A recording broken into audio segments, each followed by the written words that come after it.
Government cancer screening register delayed again. Labour.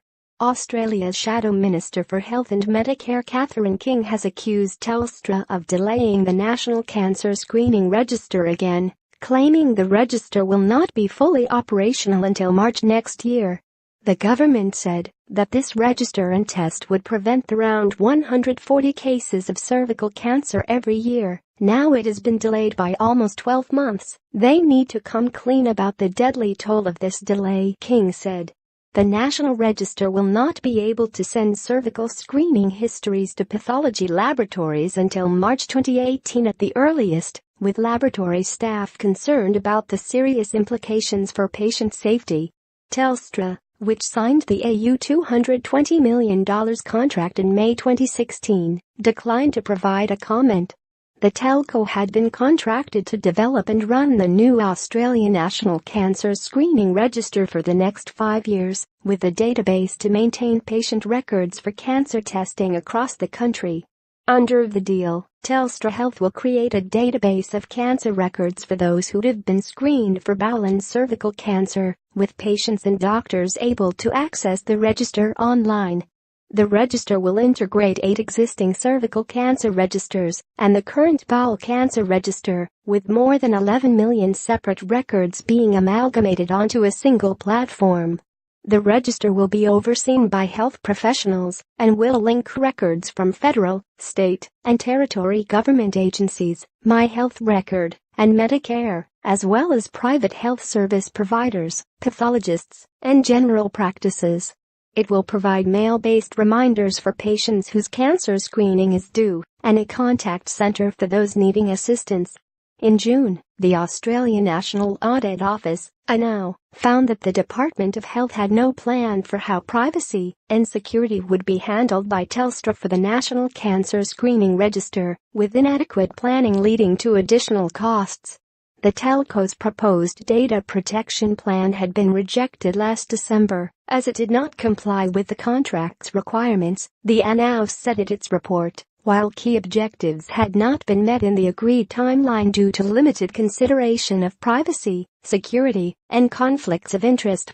The contract had required Telstra to submit a data protection plan within 40 days of signing the contract, and thereafter a privacy policy and security risk management plan, with Telstra and its subcontractors also required to sign a confidentiality and privacy deed. Employees with direct access to the register would also need to have appropriate security clearance. All of these requirements were incomplete as of March this year, the ANO said, with Telstra's June response stating that the documents were still being finalized. Telstra takes its obligations to securely manage data seriously and has progressed a range of actions necessary for the implementation of the register and restricting access to sensitive information, Telstra stated in its response to the ANO's report. By way of example, Telstra had built a Securism-certified environment to receive the required data by 1 December 2016. Telstra had attributed its previous missed deadline of May 1 to the complexity of assimilating and migrating data from 8 state and territory cancer registers into one register, and said it was aiming to have the register operational by December 2017. At the time, the ANO said the first missed deadline led to additional costs of around $16.5 million, due to the Department of Health having to pay pathology providers to continue providing pap smear tests until the screening can begin through the new register. It is absolutely appalling that the Turnbull government has botched up something so important, and in the process, delayed a cervical screening test which literally saves the lives of women around the country, King said at the time. Labour has opposed the contract since the beginning, in September last year, saying it would be pushing changes to prevent the pre-federal election deal from allowing Telstra to handle citizens' health data. At the time, King said the government had signed the contract despite not having legislation in place to establish the register, which could allow Labour to make amendments.